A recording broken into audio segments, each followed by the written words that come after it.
Well, it's 6:34, so in the interest of everybody's time, let's begin this evening. My name is Scott Betzoldt. I'm a civil engineer with Midwestern Consulting in Ann Arbor. I'm serving Okay. as the civil engineering project manager for this project. I might add also, if you could all mute yourself when you're not talking. The rest of our team includes Scott Bowers, who is one of the uh, local architects of Bowers+Associates, who's designing the building. With us tonight also is Adam Bleznak, who is one of the family members that are the owners and the original developers of Woodbury.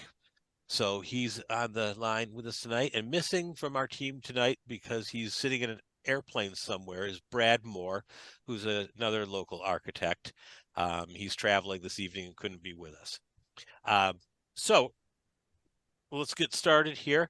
Tonight we're having a citizens participation meeting for an upcoming proposed project at Woodbury Meadows. Woodbury Meadows is Woodbury Gardens, Scott. Gardens. I'm sorry, Woodbury Sorry. Gardens. Woodbury Gardens. And just before you go any further, Scott, I just wanted to chime in. I'm sorry. Yeah, Did you start the recording? no, thank you though. Okay. If you don't mind doing that, that'd be great. Yeah, And I apologize for interrupting. And you can continue. yeah. I'm trying to find where it says record down here. Record. Here we go. That was hit. Recording in progress. Okay, I heard the nice woman say recording in progress. We're good. I suspect many of you are neighbors or residents of Woodbury Gardens, and welcome this evening. We're having the citizens participation meeting because this is considered a substantial project in the city of Ann Arbor, and the city wants everybody to be made aware of what's happening in and around the city, and especially near them. This is an opportunity for you to gain some knowledge about what's happening, what's going forward.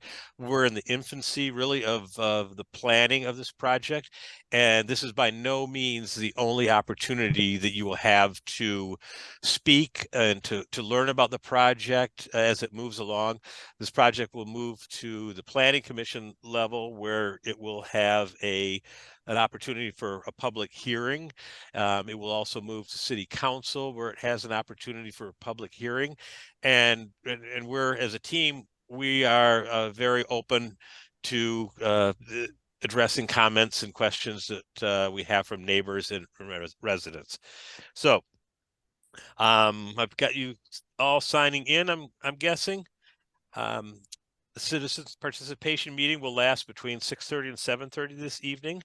And so right now I'm going to share my screen with you and kind of explain what we're doing here, because I think probably most of you have only seen a 4x6 postcard, which is not very detailed, obviously. I think this usually works better if we hold questions till the end. I'm going to go through, a short presentation. It's probably going to be 10 to 15 minutes or so, and then we'll open it up to just open dialogue and questions afterwards, if you don't mind. So sharing screen.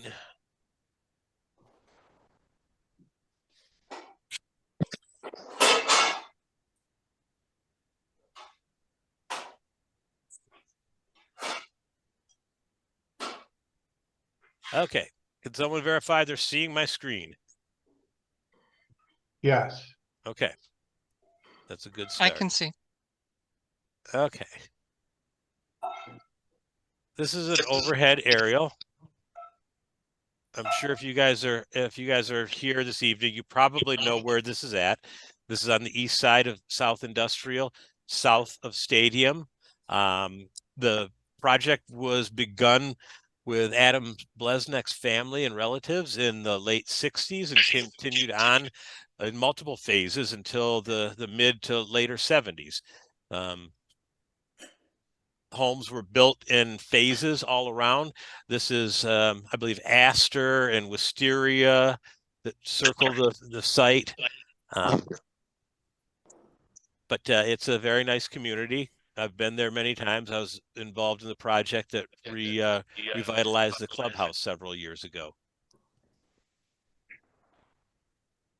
Currently, the project, as it was developed in phases, it was made up of different zoning districts. So the central inside the donut is R4C. On the extreme south side, we have R4A, R4B, and R3. They all have some different characteristics of them, but they all rely on basically the same principles of anywhere from 10 to 15 dwelling units per acre and heights of 35 to 45 feet, depending on certain characteristics. The proposal that the owners are bringing forward to the city of Ann Arbor would be to rezone the property to the new TC1 zoning district. The TC1 zoning district has been developed by the city of Ann Arbor and has been implemented around town in various locations over the last couple of years. The TC1 zoning district allows for a higher density use of properties that are immediately adjacent to high transit corridors, specifically high transit corridors that allow for mass transit, lots of opportunities for mass transit. And so the city's planning department and city council has felt that would be a good place to utilize higher density development as opposed to tucked into the small boroughs of the neighborhood. Sites that front on a road that has multiple bus lines that run by on a day-to-day basis are likely to encourage people who aren't auto-centric and do not rely on the automobile for every trip that they use. I know there's a lot of students that live in this development right now, and they use the public transit. I know there's a fair amount of people who are commuters as well. So I think it's a pretty good mix of people, but we think that this would be a good location for the TC1 zoning district. The TC1 zoning district has been implemented by the city around the city in about 5 locations. It's been on installed in state area down near Eisenhower, along Eisenhower Boulevard to South Main, on West Stadium Boulevard, on Plymouth Road, and on Washtenaw Road. This is Stadium is right up here, so it's not in this particular district right now. It's further to the west, but we have felt in our discussions with the city between South Industrial and Stadium, this is a very transit-oriented corridor. I mean, AATA is on South Industrial, as many of you that live in the area might know. So a lot of buses go by this place. So the TC1 zoning district has a characteristic to it that's unique to this zoning district. It has an upside down wedding cake tiered type zoning classification. Let me back up to allow for a variety of heights of buildings. The heights of the buildings, essentially, in this particular case, the relative point here is as you move away from a residential district, a building is allowed to get higher. So, as written in city ordinance, and we'll use this corner to exemplify this, from 0 to 30 feet from residential development, residentially zoned properties, R1s, R2s, etc. For 0 to 30 feet, there's no development. That's a complete buffer in there. So you can't build anything. From 30 to 80 feet away from a residentially zoned property, like these on Iroquois and the ones back that come down to South Avenue and Coiler and Jorncourt, 30 to 80 feet, they can go a 55-foot maximum height. From 80 feet to 300 feet away, you can go a maximum of 75 feet in height. And then from 300 to 1,000 feet away, you could go up to 120 feet in maximum height of a building. And so what we are proposing, what the owners are proposing, is what's called a conditional rezoning of the property. They don't want to necessarily abide by this particular type of height and distance regulations. They want to modify that, and that modification comes at a level of softer heights from the neighboring residents.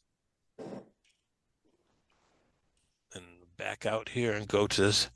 So here's a graphic of kind of what I just explained. There's the no development area right here. Then you have a 35-foot maximum height development, then a 55-foot height maximum, and then at 300 feet, you can go up to 120. So what your owner is proposing is something that's, as I said, softer. If you can imagine these heights as an upside down wedding cake, that's essentially what they look like. So what they're proposing with the city is, I don't understand that analogy. very good. What they're proposing is the same 0 to 30 feet, no development, but from 300 to 290 feet, they would only be 35-foot maximum. So that's this yellow zone. The yellow zone on the city's current zoning standards, you see, is a much narrower band. And so what they're proposing to do is to stretch that out from 80 feet away to 290 feet. So this area would be this is not zoned for that original thing anyway. Excuse me, sir. You might not have been here. You might not have been here when I. Excuse me, sir. You might not have been here when I suggested that comments be held until after the presentation. So, from 30 to 290 feet, the maximum height allowed would be 35 feet, which is essentially what is allowed in the adjacent neighboring areas. Down to the south, it's a lot higher because this is actually zoned as industrial property down here. So for 290 feet from the property lines, it would essentially be the heights would be held at what is pretty much what's allowed in these neighboring properties. Now, I realize that some of these neighboring properties are not that high. There's a lot of Cape Cods, some ranches, and some two-story in there, but someone could rebuild the house up to that height in these zoning districts. After that, from 290 to 600 feet, which takes us through this blue area, there would be a maximum height of 85 feet allowed. After that, and coming out close right onto South Industrial, down by the water tower and these industrial buildings down here, that would be a height allowance that could go up to the maximum that the city allows of 120 feet. But it's How many stories is that? 12. Shit. Well, it's probably not quite 12. Excuse me, can you mute your microphone?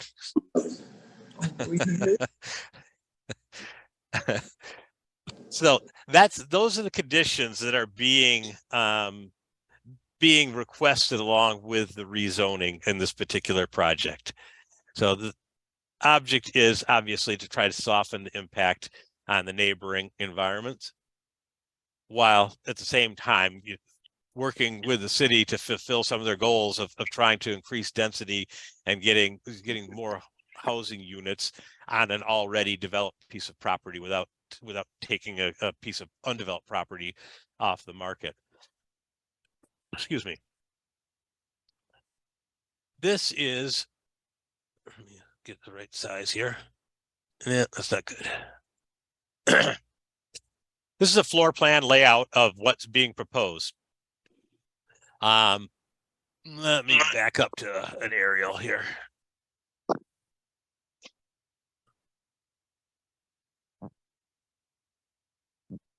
This project would consume, essentially, it would be all within the donut here, in the whole of the donut.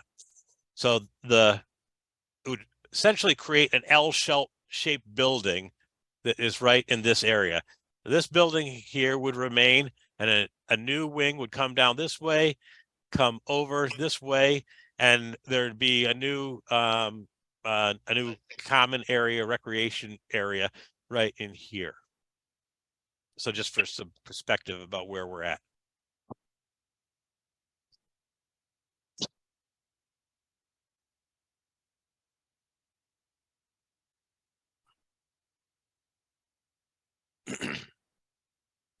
So here's a little glimpse of the footprint. So as I was saying, we've got this component here that runs along the west side of Wisteria. We've got an elbow that comes down off of, I think this is Astor down here, and some additional townhome living units here and up here, and the amenity area then down here in the southwest corner. That's the ground floor. I've got some slides here of the upper floors. Yeah, you might mention about the parking deck. There's a parking structure that's tucked right in the middle of this little donut hole as well. I think that's about 4 stories, but it's wrapped around the residential component. These are some elevations. This is the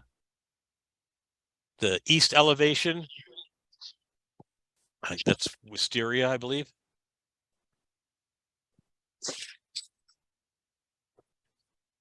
We have the north elevation.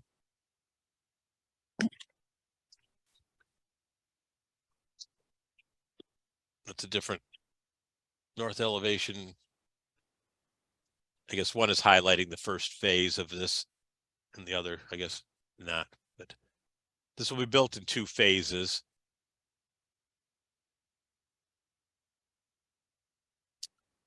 This is the south elevation.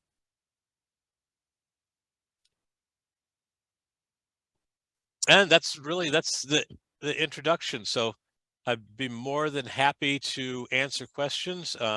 Scott Bowers is with us too, he's responsible for much of the architecture. So Adam Bleznak is also here representing ownership. Scott, you got 2 questions in the chat. If you Okay. want me to read them to you, I can. Let's see, where'd my chat go? Everything moved around on me. Okay. Why don't you read them here? Okay. Sam asked, "Is this a 5/2?" The answer to that question is that it is not going to be 5/2. There's not going to be parking on the ground level. That's why we're going to build a parking deck that the building wraps around. So the ground floor will be residential units. It's a stepped up building. There's different heights as you go back from the road. But the highest point would be a 5-story residential building. My question was just, is it going to be concrete base with sticks, a stick building over it, or is it going to be No, No. The proposed structure is a wood frame construction building. Yeah, it's not. You're thinking of a podium type construction, and no, that is not the case. yeah. And you're doing a Texas donut, it looks like? A Texas wrap. Not really. A true Texas wrap is when the building is actually integrated with the parking structure. This one has some separation between it, I do believe, but it is a very similar concept. I mean, it's a popular concept in that it essentially wraps a parking structure, which typically aren't terribly attractive, with a residential facade, which tend to be much more attractive. Yeah. And then it looks like the people in the buildings that you're keeping, they're gonna just have a giant parking structure out their window. That would be over here. Yeah. Well, they're going to these group here will be looking at new construction. Mm-hmm. I suppose that you're right that over here would be looking at a parking structure. Yep. And these look like student focused units, is that correct? No, No. they are not student oriented. There's nothing denying a student from living here, but they are not. These are going to be marketed as market rate apartments, just as the property is currently. So a student oriented development generally is rented by the bedroom, with a bedroom that has a locking door on it, and each bedroom comes with its own accompanying master bathroom. And these do not fit that market performa. But like we said, nothing preventing students from living here. Right. Many of them are townhomes as well. Yes. Next question was from Brian. He asked, how many units to the acre will be achieved after the project is completed, and for how many acres total? And I don't have that math for you right now. We're in the early stages of planning. I can take a crack at it. I don't have the exact numbers because while we are in the planning phases, we haven't come up with the exact number of units that we're going to be building in this project. But we just have we basically have a footprint and some pictures of what the outside of the building is proposed to look like.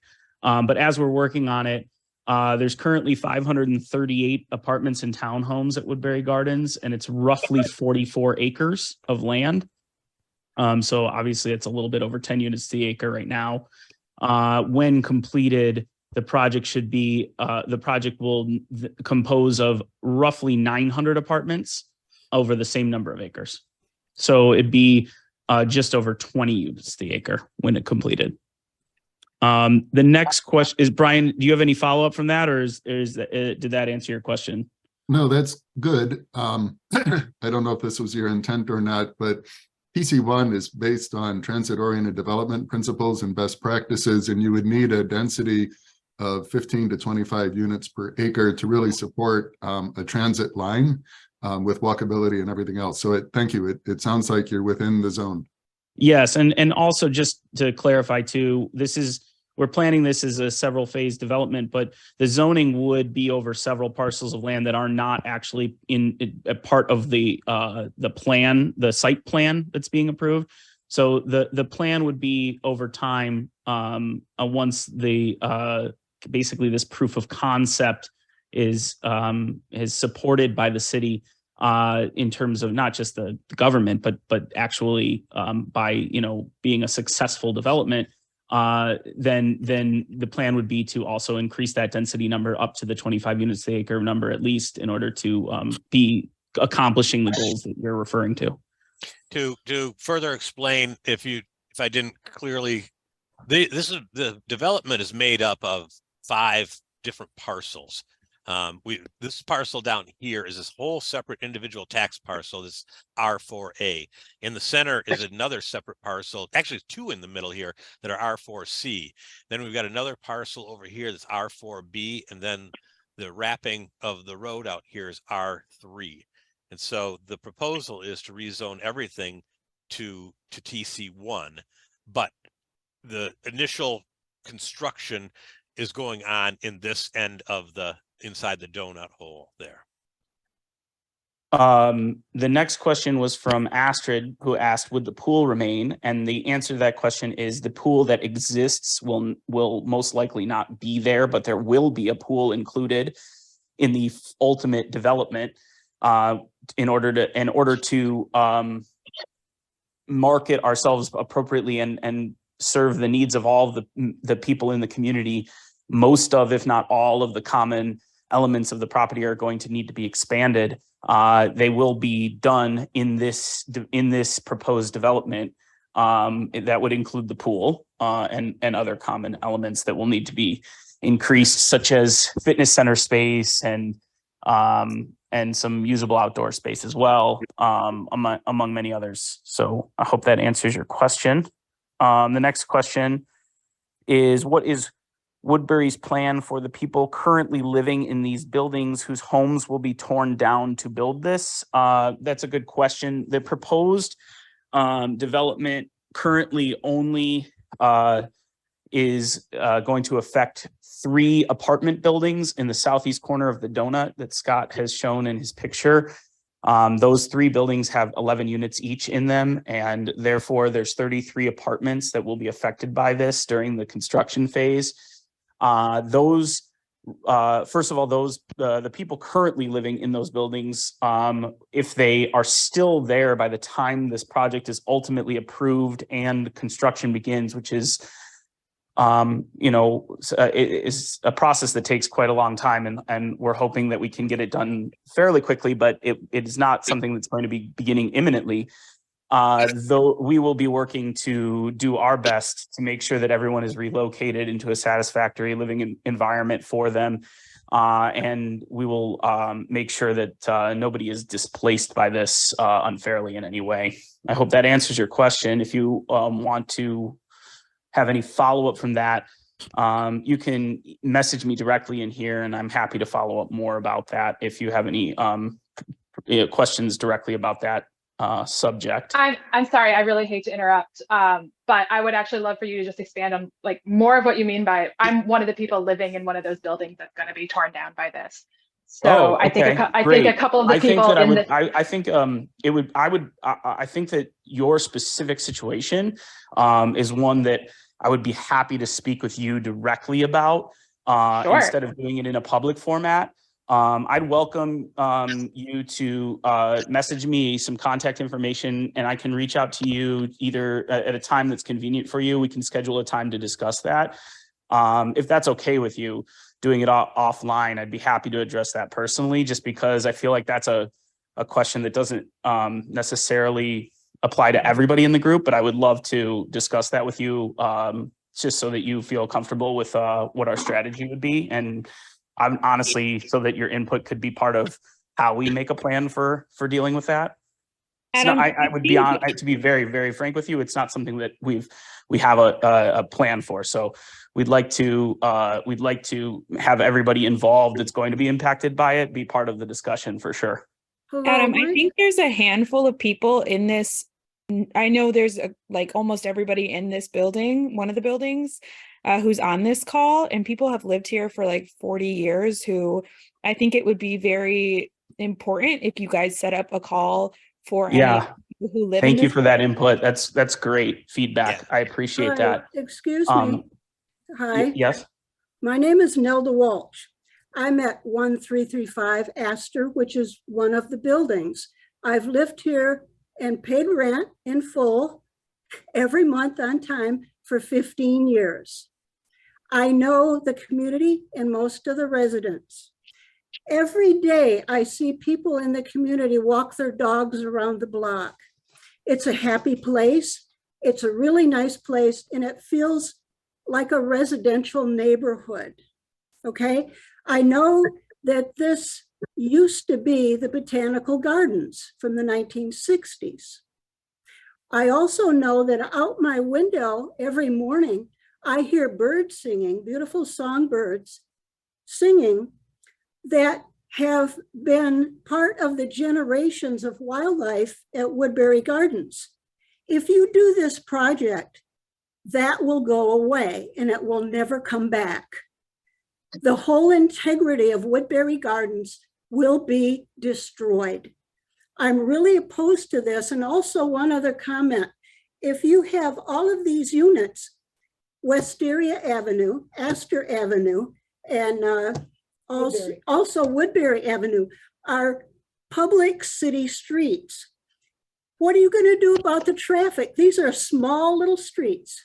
You're going to have congestion.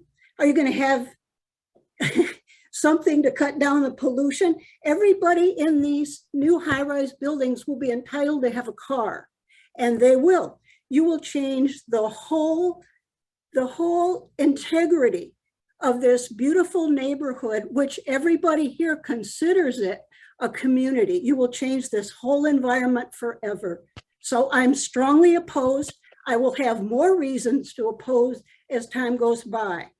But for right now, this kind of threw me for a loop right around beautiful Thanksgiving when I got this card in the mail that suddenly sprung on me that this is going to happen. So I've said my piece. Okay, appreciate it. Thank you very much. We will take everything that everyone every comment that's said in this meeting will be taken under consideration. So I very, very much appreciate you being here and voicing your opinion. It's obviously important to us that everybody who lives in specifically in those buildings, but in any buildings on the property, feels like that they're being heard and that they have their input heard. I want you to know that it won't go over under any circumstance. So I appreciate you very much. Not only being here, but caring enough to take your time out of your evening to come to this meeting and give us that feedback. So thank you very much. Hi, can I ask, can you tell us the buildings that are going to get torn down? It's hard to tell from the map. Yes, absolutely. So Scott, do you have the do you mean by the addresses? Yeah, the number, like, I'm not sure from the map. I live in 1930 Woodbury, for example, 1930 Woodbury Yes. Drive. Is that going to be torn down? No. Okay. So Yeah, it looks maybe like, just, I think there's a few questions asking if a specific building is or isn't. So I think knowing the numbers of the buildings that are going to be torn down, I think would be useful. Adam, correct me if I'm right, but it's these three that will ultimately be Correct, if you're right. Yep. Well, And if the you're right, I'm not clubhouse. going to correct you. Sorry. Yes, that's correct. It's the three buildings to the east of the clubhouse and the clubhouse. Yeah. Yeah, I'm on my phone right now, so it's hard for, I don't know if everybody knows. Oh, if I you see. guys Yeah. know. Yeah. I do. Adam, do you know the addresses of these three buildings? Yeah, I believe it. I should know, but I think it's 1315, 1325. It's Yeah. 1335, 1335, 1325, and 1315, I believe, but I'm going off the top of my head. The And three so- that are adjacent to the clubhouse and the pool right now to the east. It's 1335 Astor, 1325 Astor, I believe, and then it's Mhm. 1315 Astor. Yeah, that's correct. Thank you. And actually, those, I don't think those will actually be taken down in the first phase of this, if I'm correct. Well, Adam, yeah, correct? again, the first phase of the project doesn't impact any existing buildings. Right. The It's first only in phase of the green belt. project is building the part that goes north and south right here where my cursor is moving up and down. And the surface parking lot remains back here. And What would your plan be to do with the dog park? This community is built on being such a dog friendly place. It's why a lot of people live here. And honestly, the dog community has brought in a lot of residents for you guys. So I'm curious what you would do with that aspect. Yeah, I mean, I don't have an exact plan for the dog park at the very, very moment at this conversation, but we are very much aware of how much the dog park means to the residents of this community. And there won't be any period of time where there is that element is missing from our community in a very central and an accessible location. So we have a commitment to every single person that chose Woodbury Gardens, partially because of their four-legged family members that are with them as residents of the property. And we are very much aware of how important that element is. And we are committed to maintaining that as a very big part of our community. And then how do you guys plan? So obviously Ann Arbor is expensive. Woodbury Gardens is expensive. Like it is what it is. Ann Arbor is expensive. You know, I understand Ann Arbor needs more housing. I understand they want to do it in an area that there's bus lines towards. You know, how is Woodbury going to, you know, help combat that besides building a building that's going to cost, you know, even more money for residents to live in? You know, how are you going to combat the affordable housing? Because that's what Ann Arbor really needs is affordable housing. And I mean, I love Woodbury. I love my apartment here, but it's not affordable. Like this is not like Ann Arbor is expensive, but it's not an affordable housing option. You know, how are you guys going to combat that? Are you going to be a part of the change and helping make it more affordable? Well, yeah, that's the direct intent of the city by their goal right now by instituting TC1 zoning and writing the new zoning code into law. The direct reason for that is to increase the number of housing units in the city, because one of the reasons that housing does get so expensive in the city is just simply the lack of number of housing units that exist. And the demand is at a fever pitch right now compared to the supply, and especially when you consider the age of a lot of the supply and the way that a lot of it is maintained historically. So yes, no, our goal is directly to be part of that solution by increasing the number of housing units in the city. Affordability comes with density, and that's what they're trying to achieve in this particular case. You can imagine how expensive these properties would be if there was only 40 single-family residences on this property, and that's the key. I mean, density. That's what the city's trying to do to combat like the high rising costs of any living situation in Ann Arbor. May I, Can I go through? I'd like to interrupt for a minute and address some of the people that have typed in. We've kind of gone rogue a little bit here. So let me like go through some comments here and try to take some of those off the list here. Would the pool remain? We've talked about that. That was Astrid. What is Woodbury's plan for people currently living in these buildings whose homes will be torn down to build this? I think Adam has addressed that, and that he'd like to talk to you individually and look at your individual cases. So if we don't live on the right side of the donut, our buildings won't be demolished. That's correct. Rob S says there seems to be 300 plus units being proposed. You have indicated parking structure. How many spots will be available in the structure? Will renters pay extra for those spots? I don't know that. Adam, do you know that?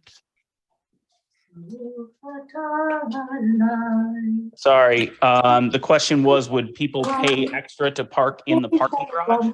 Yeah. No, I mean, we haven't come up with a plan at the moment. Currently, we offer a lot of free parking for residents on the site, and our intent would very much be that the same ratio of included parking spaces per unit would remain for this development, but I don't have an ability at the moment before the official site plan approval process begins to kind of respond to that yet. Hello, can I remind anybody who's not actively speaking to turn their computer on to mute, please, so we can eliminate some background noise? Okay. Adam, how many parking spots are going to be there? I'm going to get through a couple more comments here before we take comments from the field, if you wouldn't mind. No, you didn't answer my question. So how many parking spots are proposed? Oh, I see. I'm sorry. This must be Rob. Adam, do you know how many parking spots are in the new structure? We do not have a full render. We don't have a full architectural drawing of the parking garage at this time. So no, we don't have a number of parking spaces at the moment. I mean, Rob, let's just suffice it to say that there has to be enough, to satisfy the desires of the tenant. So I'm sure that it's going to be adequate. Yeah, and we're looking right now. We can't make that assumption. I mean, if there are 300 extra units coming on, there may be 600 extra cars, and they have to go and park somewhere. So Rebecca asked, during construction, would we lose access to all amenities, pool, clubhouse, dog park? I think Adam has addressed that. Jennifer asked, I currently live in building 1930. How would this building be affected by the proposed development? Would it be knocked down? Have we determined if 1930 is a building it's ultimately in the footprint of the new development, Adam? Can you say that again? 1930, building 1930 or 1935. Did we determine are those? No, the only addresses being affected as we said before are 1315, 1325, and 1335 Astor. Okay, good enough. Would some percentage, Ruby said, would some percentage of the building be dedicated to affordable housing? I don't think that is the case at this time, Adam. Is that true? Sorry, I'm trying to multitask. Yeah, no, the answer to that question is we are not, we do not have a plan to include units reserved for residents that are making below the median household income in the city of Ann Arbor at the moment. This is all market rate properties. Okay. I think that's a problem though. Like you guys say that this is in the chat, so it was in the chat question. Okay. The intent is housing availability, but that doesn't mean it's affordable. Like these are building luxury apartments with high density, but that doesn't fix the issue of affordable housing, which is what's really needed. So yes, I mean that's a big topic of discussion, and I think it's like beyond the scope of tonight's meeting though. Construction dates, what do you think, Adam? This is off 12 months or more in the future, right? Yeah, I can't commit to anything. We're going to be at the whim of the city that's down 2 planners, and we haven't even begun the application process for this. This is a very complicated zoning, just because there's not a ton of precedent for TC1, as Scott has explained in the past, and we anticipate, working hand in hand with the city to come up with a solution that does address the housing crisis in Ann Arbor. Yep. My experience, I mean, this is probably 18 months at the soonest before anything begins. Sorry. Are a few questions. Ethan, what's the expected construction date? Okay. Do you plan to implement best management practices to reduce construction noise? I'm sure that Adam and his family are going to do whatever they can to make it easier for the residents that are living there. Can you clarify which buildings are being demolished? Okay, we've talked about that. Is there a plan to expand the recreation access to accommodate large influx of people that would enter the area as a result of the project?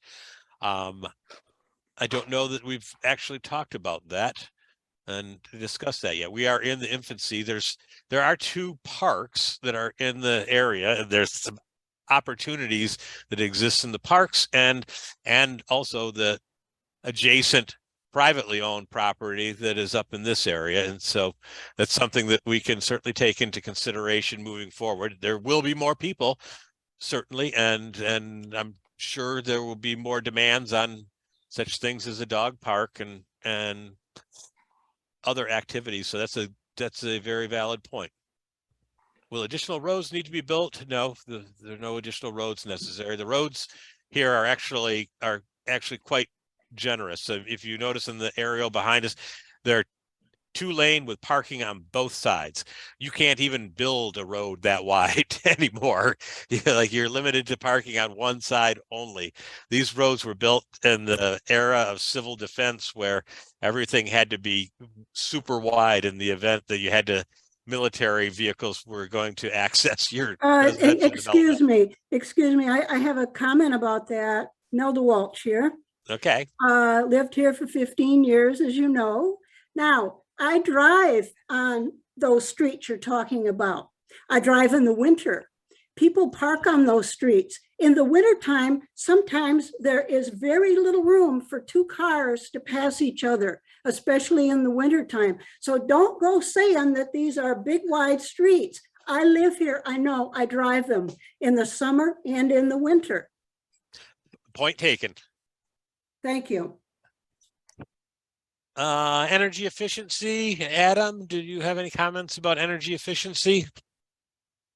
We will be aiming to build as an efficient unit as possible. There's been some discussion in the city about requiring all electric heating and cooling in new developments, and we plan on following any guidelines that the city is going to require of us in terms of those things. We're also in the midst of a proposed development on the north end of the city on Nixon Road, where the Owl Creek apartments were built several years ago, increasing density on that site as well. And one of the things that we have been focused on is building an efficient photovoltaic system that will help reduce the footprint of the new development as well. So to the extent that that can be incorporated in this development, also we would look to do both of those things in this case. Thank you, Adam.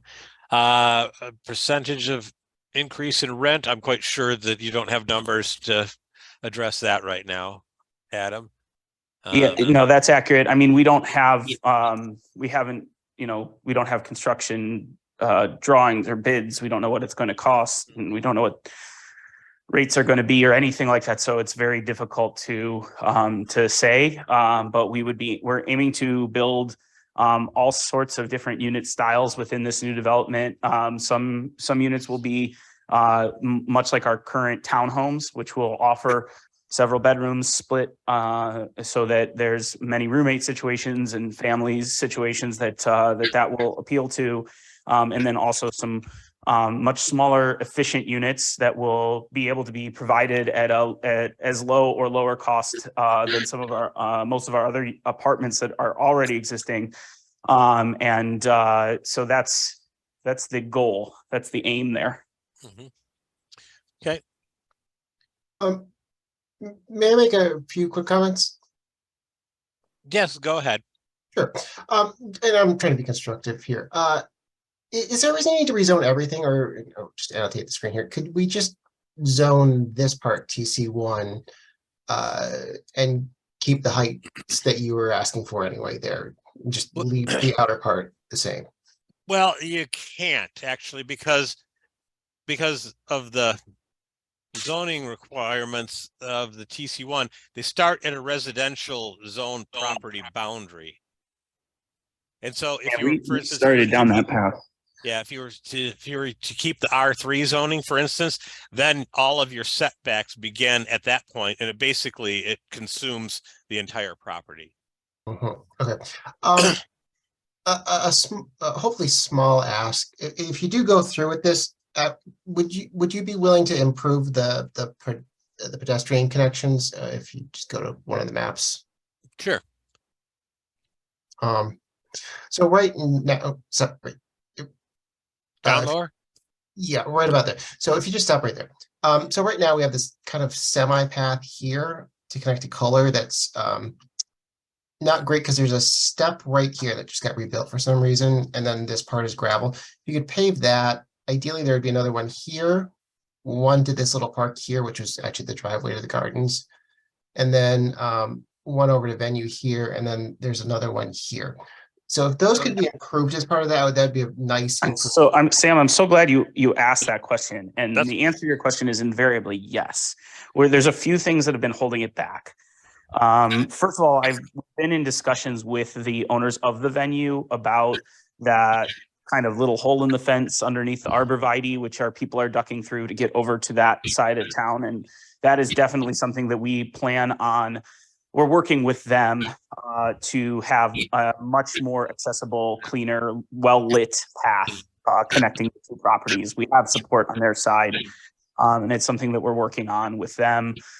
We have a couple meetings set up coming up shortly where we plan on addressing that issue. The east side of the property where you started, that part of the property is actually currently being it's under an eminent domain case with the city. They are seizing a 30-foot utility easement on that side of the property, and they are going to be cutting down all of the trees that are bordering our property and neighboring homes, and they are going to be re-landscaping the entire area once they dig a trench to add finish a loop, a water main loop that currently has a dead end at 2 points on the east side of our property.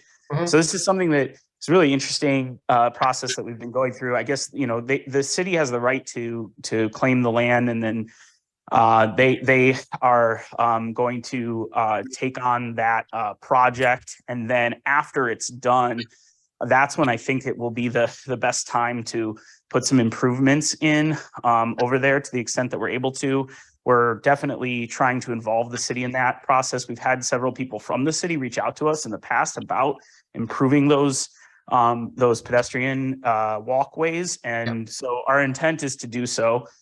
We really need to wait until that kind of that easement project is done, because anything that we put in right now is just going to be ripped out the minute they start the project. So we're just kind of patiently awaiting a very long process from the city to be finally completed so that we can do those things. And then I did not know about the driveway that was the entrance to the gardens. It's this little part here. And that's something I'm going to look into, and I will work with on-site management we'll get over there. I'll get over there myself and take a look at it and see if there's take a look at that area.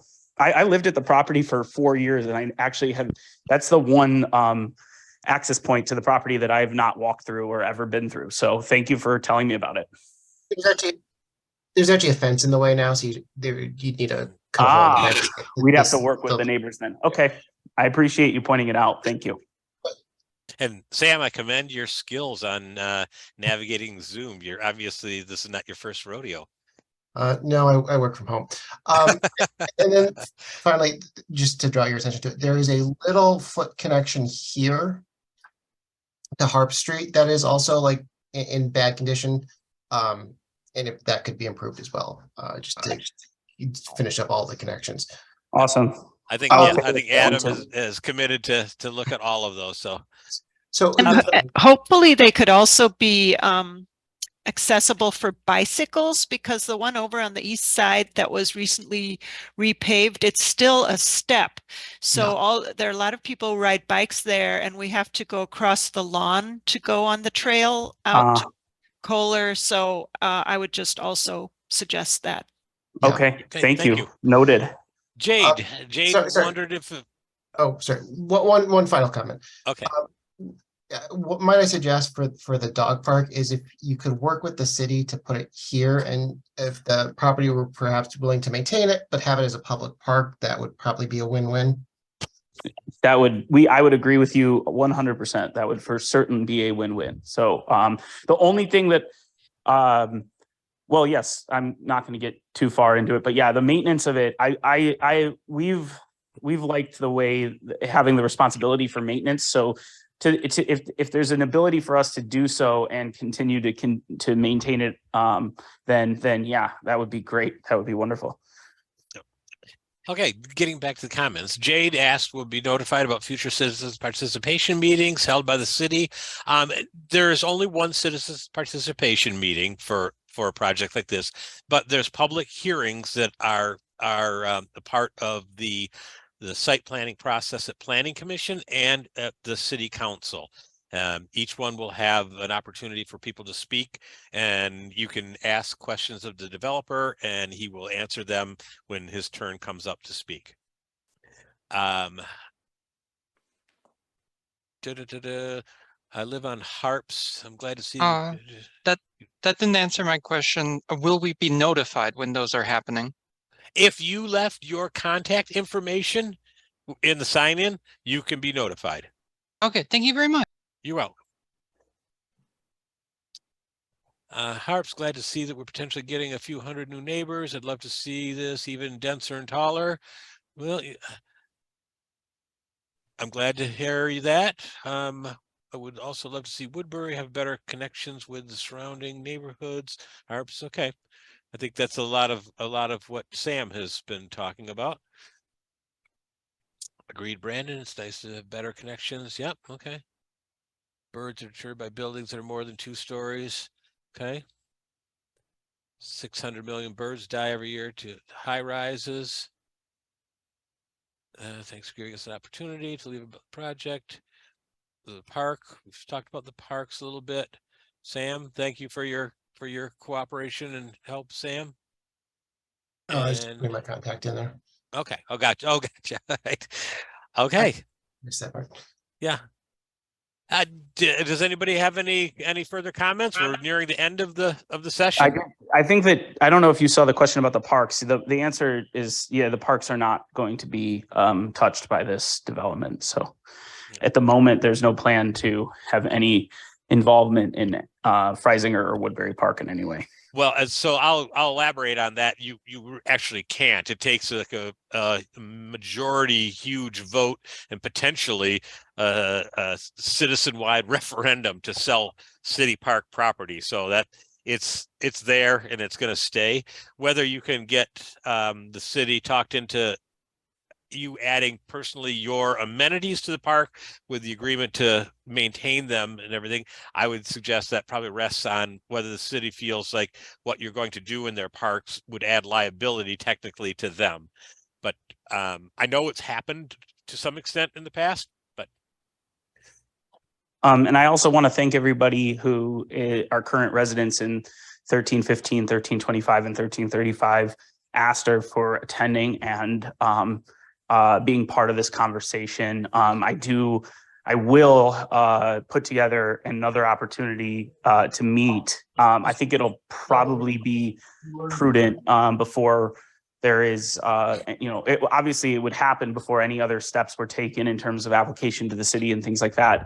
But I will say that until there's any sort of indication from the city that there'll be any support from the Planning Commission, much less City Council, it's going to be hard to have concrete plans or timelines for anything. But I do want to make sure that everybody feels heard and feels like they're contributing to, being part of the solution for how that would maybe potentially be dealt with if this project were ever to move forward. So I just want to thank you for being here and thank you for participating. I really appreciate it. I think there were a couple questions missed. Some people asked if you guys could put your contact information in the chat. That way people could directly contact you guys about what's going on. I'm sorry. I'm just realizing that I replied directly to somebody with that. Yes, I'm going to put that in the chat right now. I'm sorry about that. You guys, another question that was missed was, do you have any idea of when the next meeting for the one that was like the public hearing meeting? Do you guys have any idea of when that would be held? Most likely that would be in probably February or March of next year. And then as a Woodbury resident, I think that it would be important if there was a mass email sent out to the community as a whole. A lot of people in the community who don't live in these specific buildings had no idea this was going on. So I think that it would be imperative that you guys share this information with the community so everybody knows and has a say, because to be honest, I threw away this piece of paper and a neighbor told me about it because the piece of paper looked like junk mail and the writing was all like smeared. So I think it would be great if you guys could communicate that as a whole to the community so everybody has a say and can share their thoughts on it. Okay, thank you for that feedback. I really appreciate it. Right. And I want to jump in on that as well, too. I'm calling from Denver and my mom lives there in Woodbury Gardens. And she doesn't have email. She doesn't have internet. The only way is she looks at the mailboxes and anything that's posted, that's what she reads. So if you could please think about that for some of our older folks, they may not have the technology that you and I have. Thank you. That's a good thought. Thank you. Yeah, thank you. I appreciate that. All right. Well, I want to thank you on behalf of Adam and Scott and our other absent team member tonight. Thank you for attending. I think that we've gotten some very good information and we've learned that we can be a little bit more responsive in several ways, and we'll try to do so in the future. Other than that, thank you for your comments, and I hope Hey, Scott, I'm sorry to interrupt. I'm putting my contact information in the chat really quickly. So if you don't mind just giving me 2 seconds before you end the meeting so that everyone who wants to get my email address can have it. Okay, sounds good. All right. Thank you very much, everyone.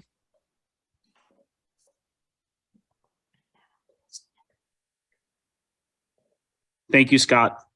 And thank you everyone who attended. And please feel free to reach out to me via email if you have any other questions.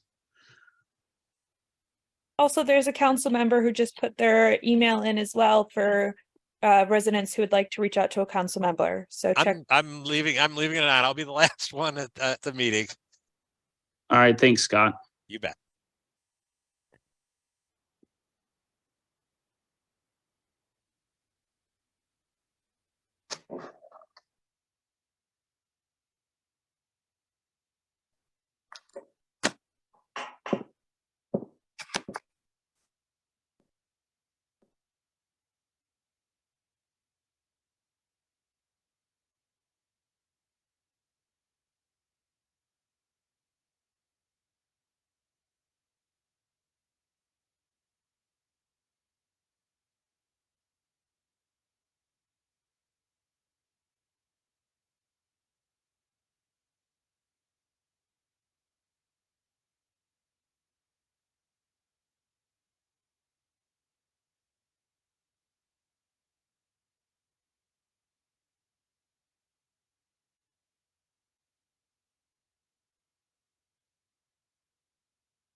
All right, Scott, thank you very much. I'm signing out.